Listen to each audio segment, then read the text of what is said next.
Do you have a few minutes? I gotta make some changes in my life. Do you even realize what your life means? Morning Cup of Joe, a Missouri S&T podcast using pop culture to destigmatize mental health.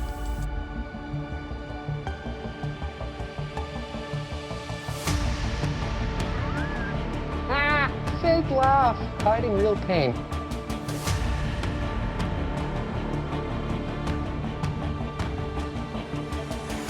Do not self-destruct. I didn't ask for this to happen.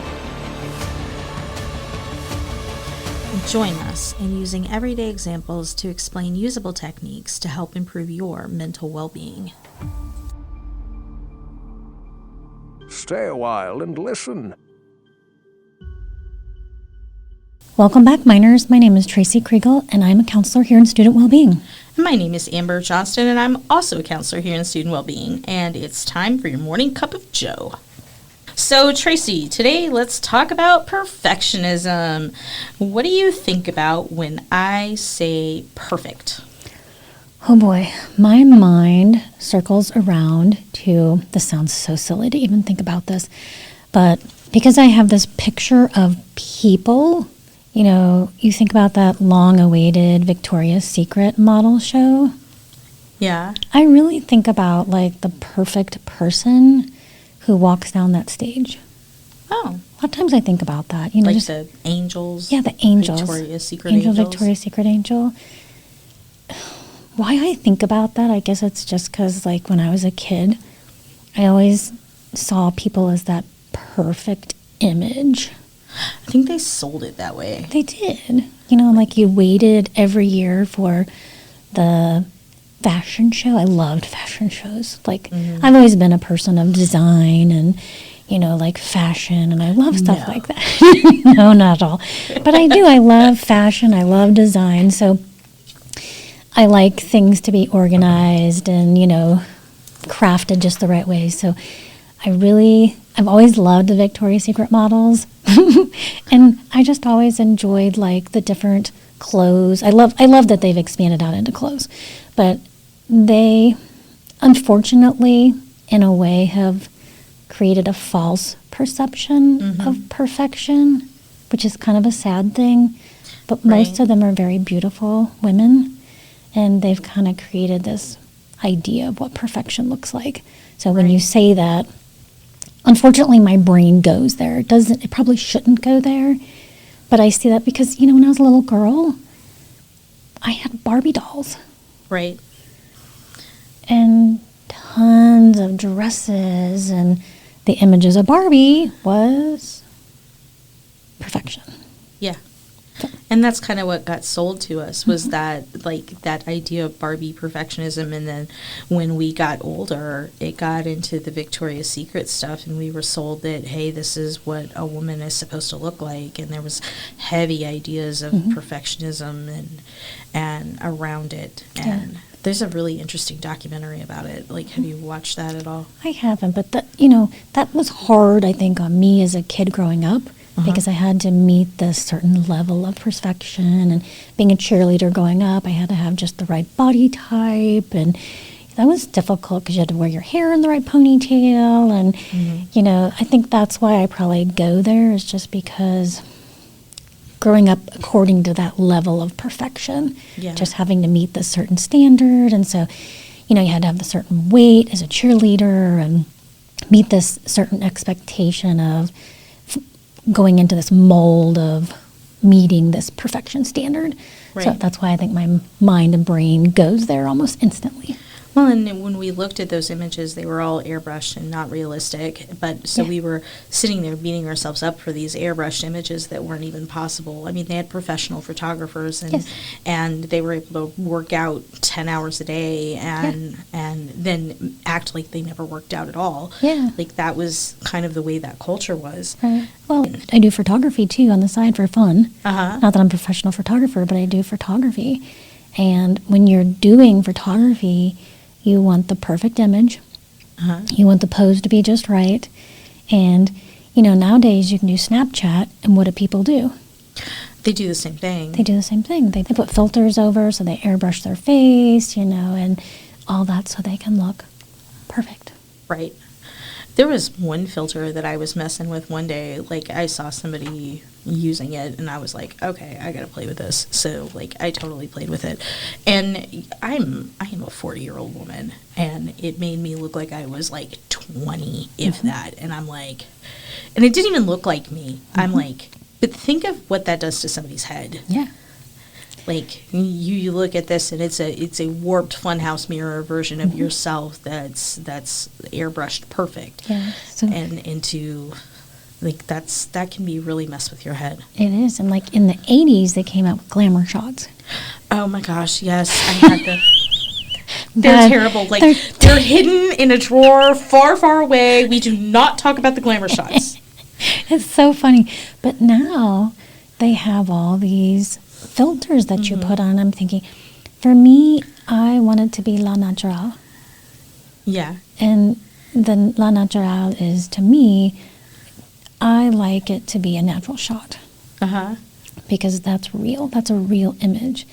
So perfectionism doesn't have to be that way. And so when you go in and you put all these filters on a photo, some of them look beautiful when you put the right filter on the lighting and the backdrops, and they're gorgeous. But some images are even more prettier when it's just natural. Right. There's something beautiful about the imperfectionism of it. Yeah. So that's what we're talking about today, is perfectionism. And we're going to be talking about it within the scope of ourselves and goals and standards that we have for ourselves. This doesn't have anything to do with unrealistic beauty standards or unrealistic standards for other people or society as a whole, but has to do with ourselves. And I would say we have a large number of students on campus that would absolutely qualify as perfectionists. I totally agree. And just to define perfectionist, we would assume that a perfectionist is someone who has unrealistic high standards for themselves. They don't allow themselves rooms to fail or expect that they will get everything right the first time. And even failure to them is getting something less than perfect results. So, like, if you don't get the A on the test, a B is it's not right. Yeah. That means that I've failed. Well, even within the A, like, I've had students that come in that it wasn't even just getting an A, it was did I get a high enough A? Right. Like, I've got a 90 on the test instead of getting a 97 on the test, and now I'm feeling Yes. like a failure. Is an A is an A. Like, it's not going to factor any different. Yeah. But now I've held myself to the standard, and because I wasn't absolutely perfect, I feel like a failure. And I think a lot of our students fit into that category. Yeah, I've heard that before from students, and they feel just so overwhelmed. So, yeah, absolutely. So you know who absolutely perfect at everything she does? Tell me who you're thinking about. Barbie. Ooh, Barbie. This is a good example. So Barbie is pretty much the personification of perfectionism. Not only can she do anything she wants to do, she always has the perfect boyfriend who loves her, a gaggle of perfect friends, and not to mention she's beautiful and has a perfect figure. I remember growing up and hearing about her figure when I was a kid, the dimensions.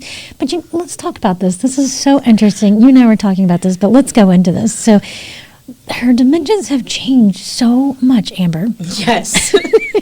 So when you and I were growing up, so her dimensions, and this is going to be so interesting for you guys as the audience. So her figure was 5'10" with an 18-inch waist, and her chest was a 38 double D, right? Mm-hmm. And her feet were a size 3. Okay, how many of you guys out there have a size 3 foot? How would you stand? Like, Yeah. I just want to know this. If you're 5'10" with a 5, like, I am 5 foot tall, and my feet are much larger than a 3. Like, I can't even fathom how you would stand up at that Yeah, point. I mean, I'm sure there is people probably out there that are 5'10", maybe possibly with a size 3 feet. I mean, come forward if you're 5'10" with a size 3 feet. Please come forward. If you are 5'10" with a size 3 foot, please raise your hand right now. I want to see if there's anybody out there. So I would love to meet you. Please let us know. Please let us know, because I don't want to offend you if you are. So just let us know if you are. But anyways, I think this was so interesting. But like nowadays, the perfect standard is still having that 18-inch waist. But check this out. The size perfect standard for a bust is that 32 double D. So smaller rib cage. Smaller rib cage. And so, but back in the 60s, 70s, 80s, let's look at what's different. What do you think is the big difference? We wore shoulder pads back then. We wore shoulder pads back then. But I think there's also... we were into linebackers at that point. That's so hilarious. You're hilarious. There is not a single person who wears shoulder pads today. No, because now it's all about the dainty. But back then, we all like some of those shoulder pads were thick. Yes. They were like an inch thick. We're kind of like a linebacker walking into our business meetings. My mom would never have got me in shoulder pads. Those crazy things that were in clothes, I cut them out with scissors every freaking time. I'm like, no. Take those things out. There were so many shoulder pads in my dresser drawers. Right? They were not happening. Those and corduroy pants. Not happening. Oh, I love corduroys. I wore corduroys all through the 90s. Like, Did not those were my happen. thing. Not in the 80s. Those did not happen. No, not in the 80s, but like by the 90s, like they were retro and that was cool. Not in the 80s. They didn't happen. But it's a big difference, in her size. But so, in short, her size was that piece of perfection. And so,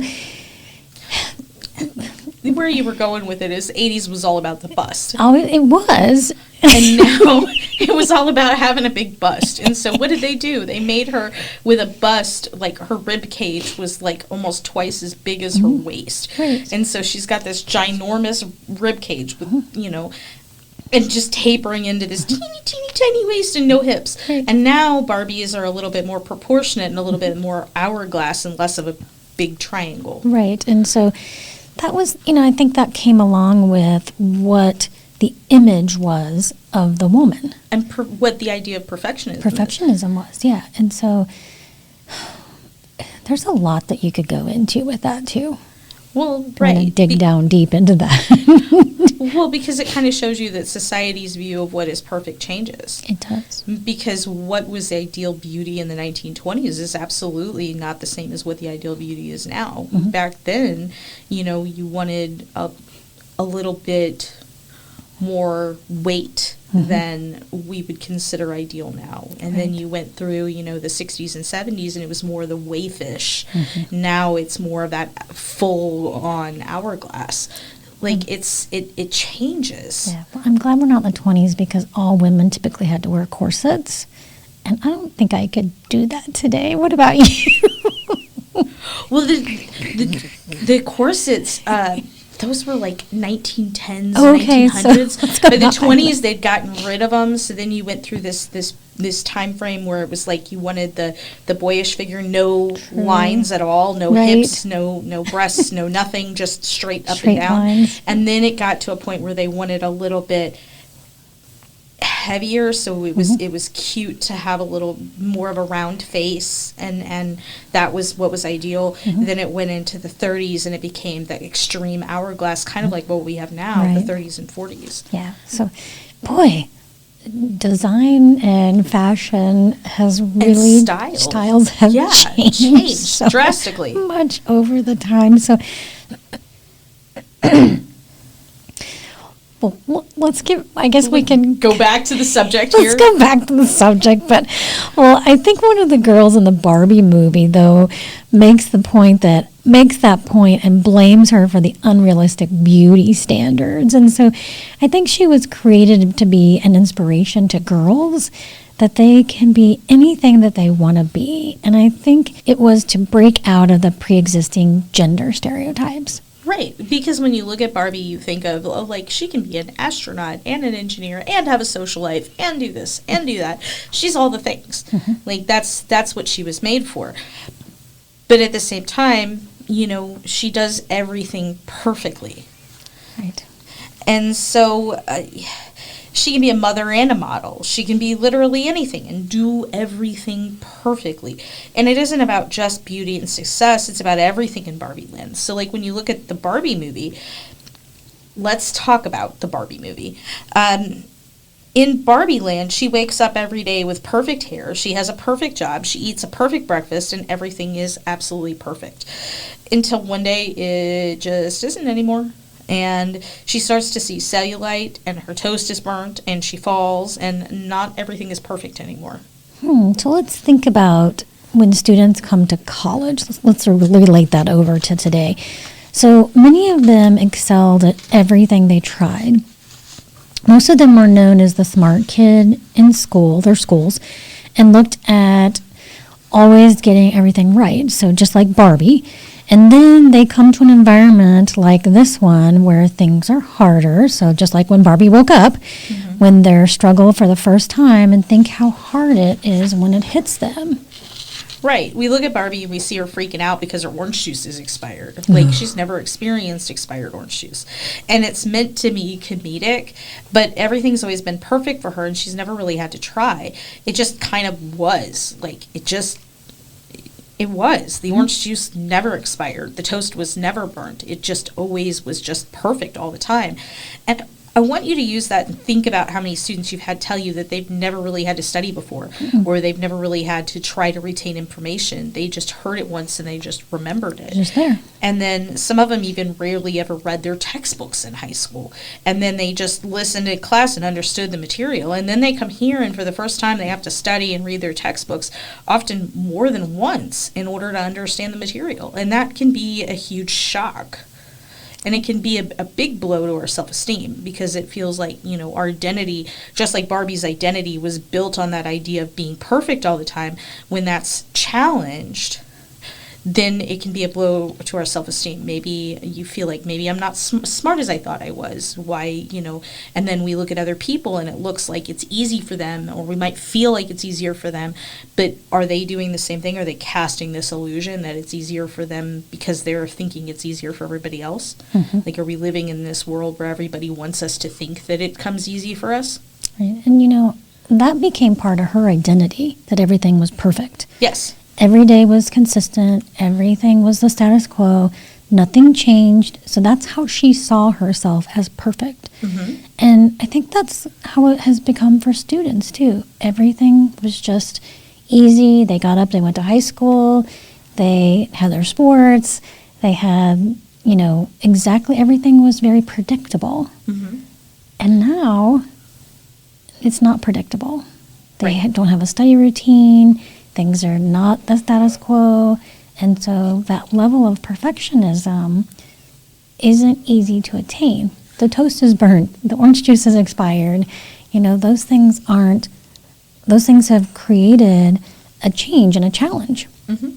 Well, and look at how it affected her. Like, she started, because everything wasn't absolutely perfect, it started to give a blow to her self-esteem. So, here's the point. You've got Margot Robbie up there talking about how she doesn't feel pretty anymore. And you're looking at her, and for most people, she's close in line to that idea of perfection. And most people would say, she's gorgeous woman. Beautiful hair, right color eyes, the right, physique, everything's perfect. But that goes to show you how having things and feeling like, when you're used to everything coming easy, having those challenges can be a blow to our self-esteem. So it made her start doubt herself. So it didn't matter that she was still successful. It didn't matter that she still had the things that other people would want. She no longer felt perfect. And when that's your idea of who you are, struggling where you've never struggled before can be a major blow to your self-esteem. And that's what you really see in the movie. Right, and we see that in counseling all the time. You have students who've never gotten that B in their entire school career, and they start struggling in their classes, and they start questioning if they even belong in college. And of course they belong here. It's that no one is perfect all of the time, and the challenges that they're experiencing for the first time maybe, are setting them back a few steps. It's taking that blow to their self-esteem, like you said. Well, and the B's still above average, but we forget that, like, because perfectionism, when we assume perfectionism is part of our identity, it becomes the baseline. So that anything below perfectionism is a failure. Right. When in fact, it wouldn't be excellence if it wasn't above the normal, if it wasn't above average. And so we've kind of got to put that in perspective. It's a B. It's not perfect, but it's still better than average. It's still better than what, we might have expected. Right. In the movie, there's more to it than that as well. So she begins to learn about the real world and why we need Barbie, the hope that she represents for people, the idea that you can be and do anything. The issue was that it idealizes perfection and underplays the work involved in it. And Barbie never had to work to be beautiful. Like, she just woke up perfect. She didn't have to do anything. And Barbie just kind of is all of these things. You don't see a ragged, no sleep, living on Pop-Tarts and energy drinks medical intern Barbie. Like, I would love to see that. I need to see that. Right. No, you see Dr. Barbie, calm, cool, collected, and successful. Like, but we don't see that because that wouldn't be the idea of perfectionism that Barbie is sold as. Right. But the hope part is important because we need to have that drive to do better and improve ourselves. If we didn't have hope that we could succeed and do those things, why would we even try? Hope gives us that drive, but we have to watch how we set our goals. Perfectionism sets the bar too high and can actually demotivate us.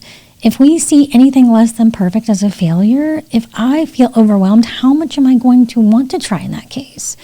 We have to ask ourselves what goals we need to set in order to achieve what we want to achieve, rather than seeking to be perfect all the time. There's a lot of ground between good enough to meet our goals and perfection. Yeah, there's a huge difference between good enough and perfection. So let's say I have a test coming up, and if I get a B or higher on that test and I get an A in the class, do I need to break my back and get on that final exam to get an A if it won't make any difference in my final grade? Of course you want to take everything you can away from your class, but at a certain point, you're spinning your wheels. Just like no non-plastic woman will ever be completely free of her cellulite, no one can be perfect all the time. Right. And so you have to look at, what do I need to invest? What is good enough? What do I need to invest? And what'll make me feel like a success? So a few years ago, they started a campaign to make Barbies look more like regular people, like normal, biologically, accurate people. They made short Barbies, tall Barbies, disabled Barbies, Barbies of all skin tones and body types. Hopefully they made Barbies with more than 3 feet. 3 feet. The feet that are more than just 3 feet. They're like, the size 3. That's what I meant to say. Yeah. More than 3 feet. That sounded really bad. That'd be some She big has feet. 2 feet, but Her feet are yard long. that sounded so bad.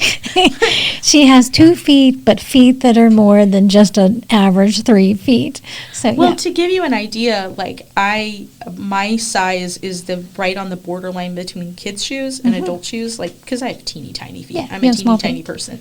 So, and my shoes are still bigger than hers. And so she would literally be in children's shoes and not even okay, so 5 is the beginning for adult shoe size. Right. So she'd be 2 sizes under that. So that'd be this big. Yeah, little shoes. And you guys can't see how big I'm making this. So this is radio, not television. Right. But it's fairly small. Like on a ruler, you would be talking 6 inches, right? No, smaller than 6 inches. My foot's 3? almost exactly 6 inches. So 3 inches on a ruler, right? Probably 4. Yeah, 3 to 4 inches on a ruler. So. Like a 4-inch foot. That's tiny. Yeah, I'm not wonderful with measurements, so obviously. I'm just guesstimating. Yeah. I just know that a size 3 foot, my 9-year-old has bigger feet than that. Okay, so she would have super tiny feet.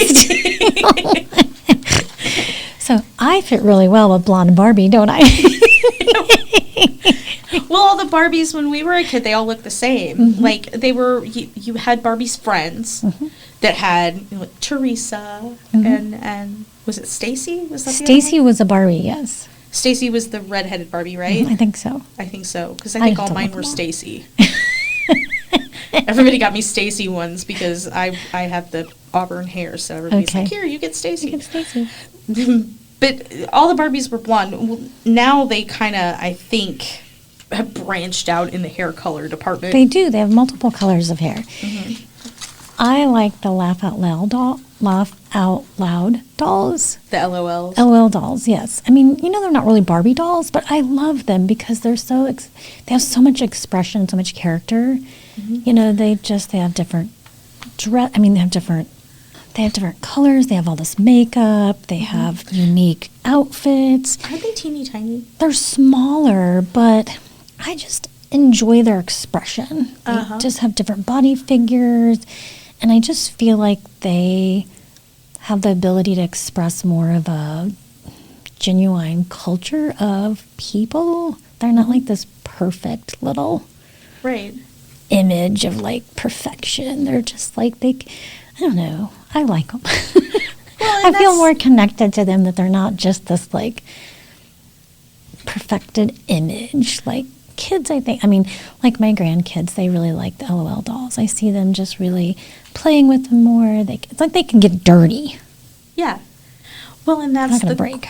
That's the cool part. When you think about perfectionism, the whole idea of perfectionism is everything would have to be the same. It'd have to be a standard, right? Because like there can't be more than like.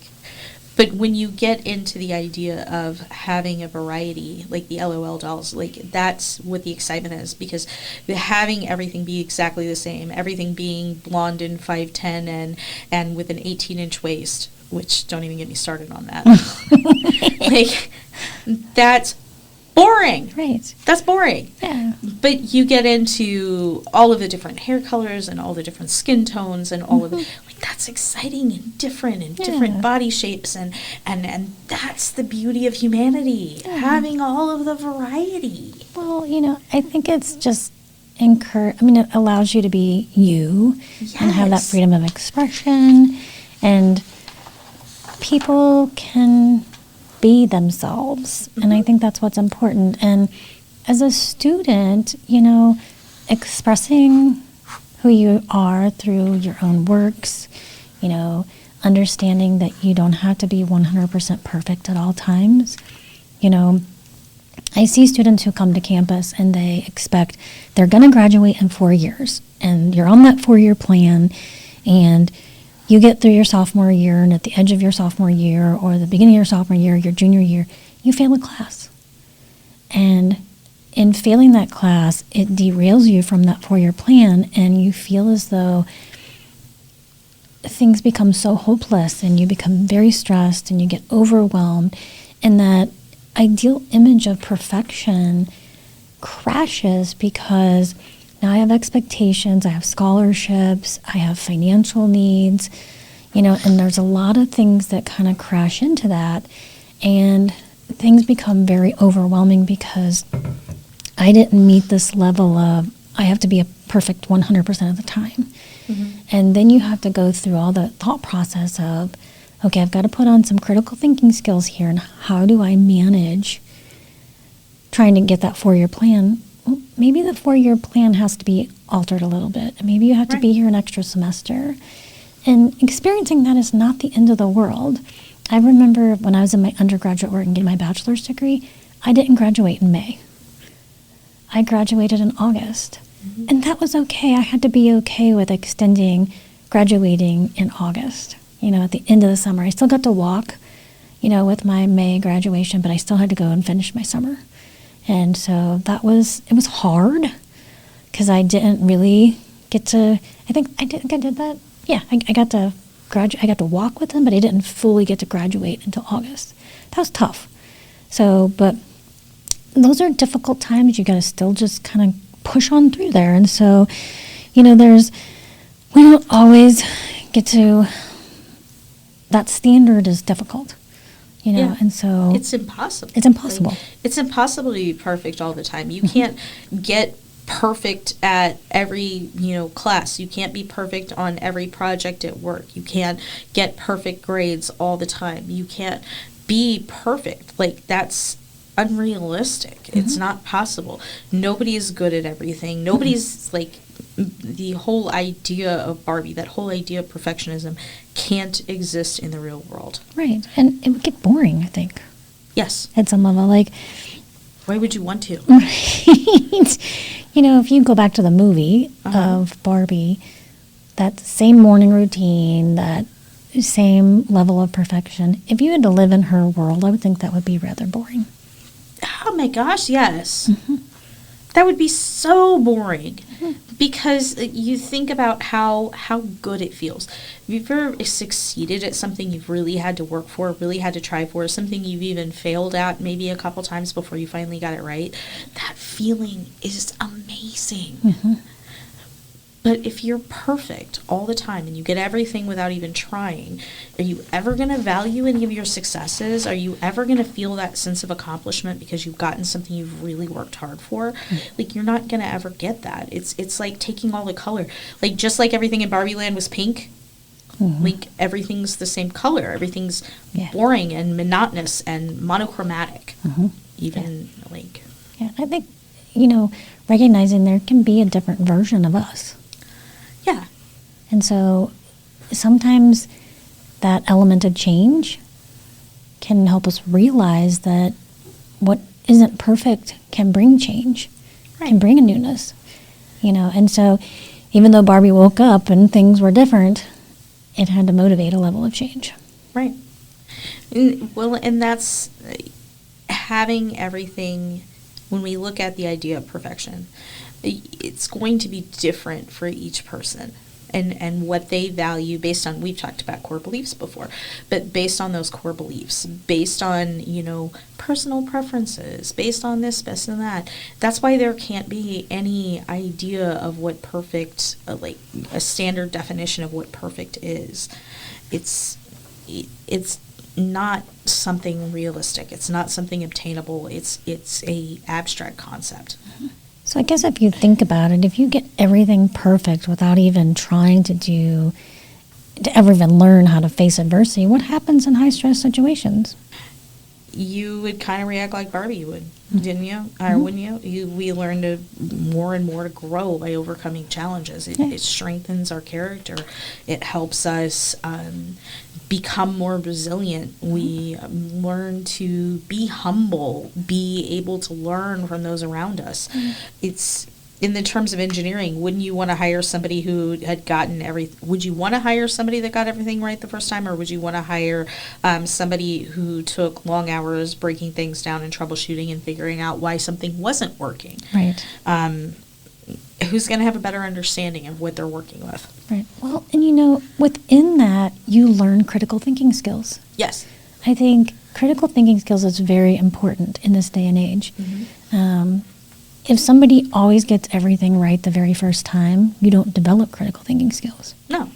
And so developing critical thinking skills is something you do by challenging yourself, by not getting it right the first time. By making mistakes. By making mistakes. And so making mistakes means you're not perfect. So I am just enough computer savvy to be dangerous, but not enough to actually be good at anything.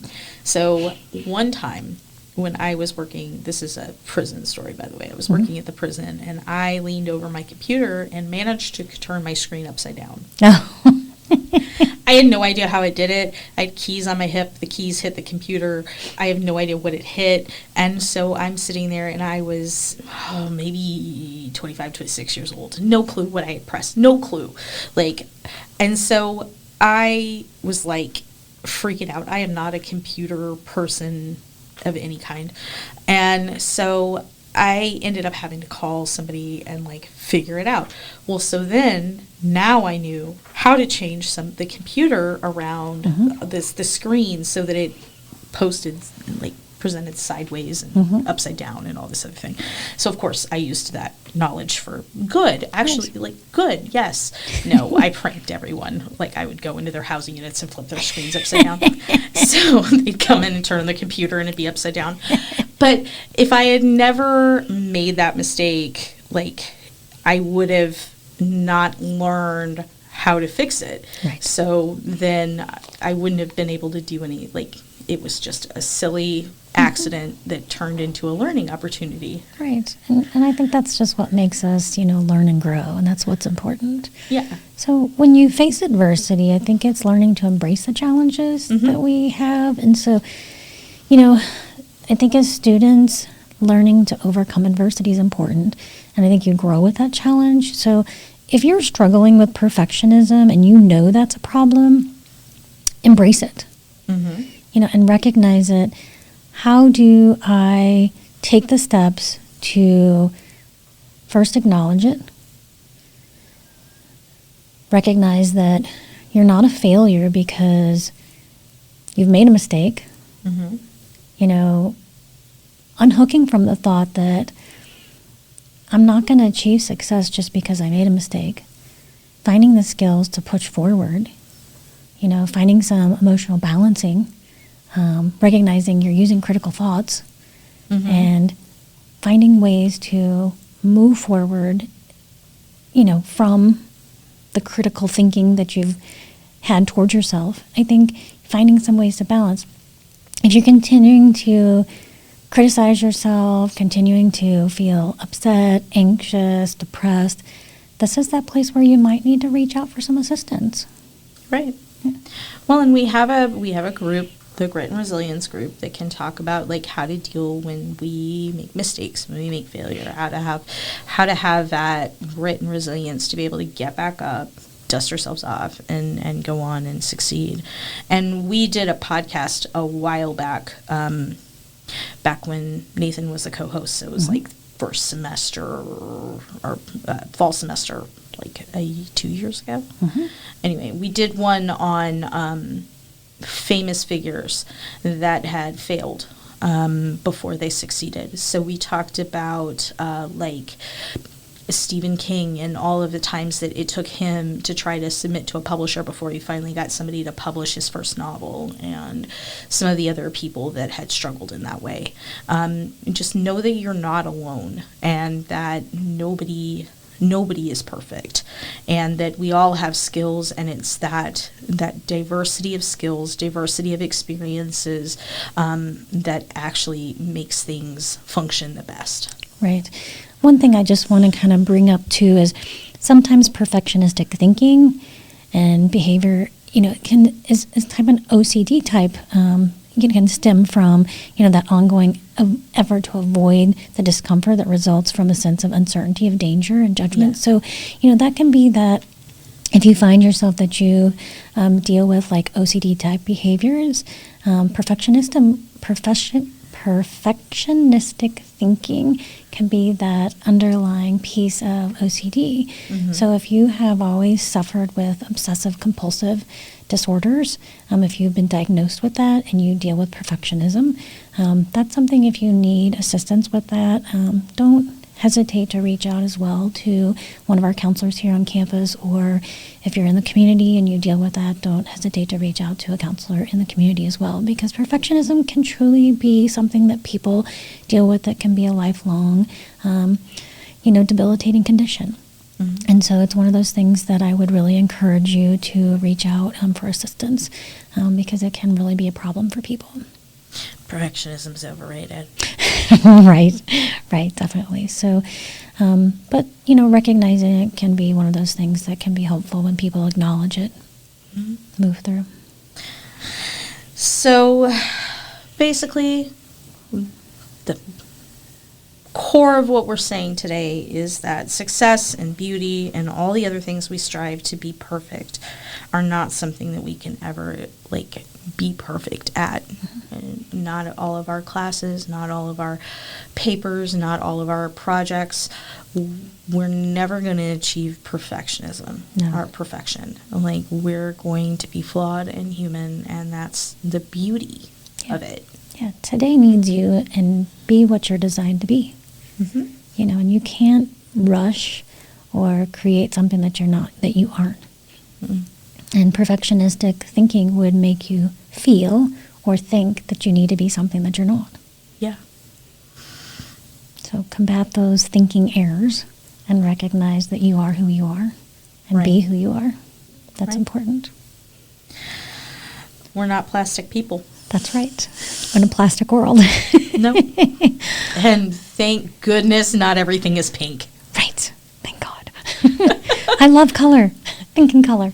Yes. Lots and lots and lots and lots of color. Yes. Absolutely. So, thank you for joining us this week, Miners, and we will see you next week. Take care. If you like this podcast, please remember to like and subscribe.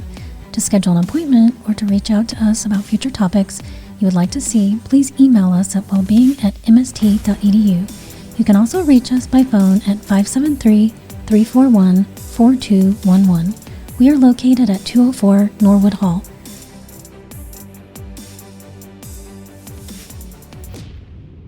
I accept the challenge.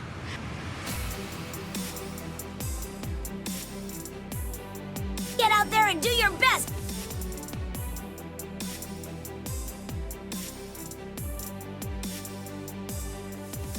Hey, go easy on yourself. Come on now.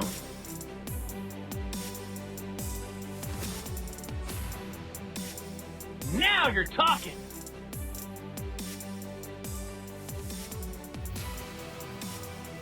For more mental health and well-being content, please follow us on Facebook at Missouri S&T Wellbeing and on Instagram at S&T Wellbeing.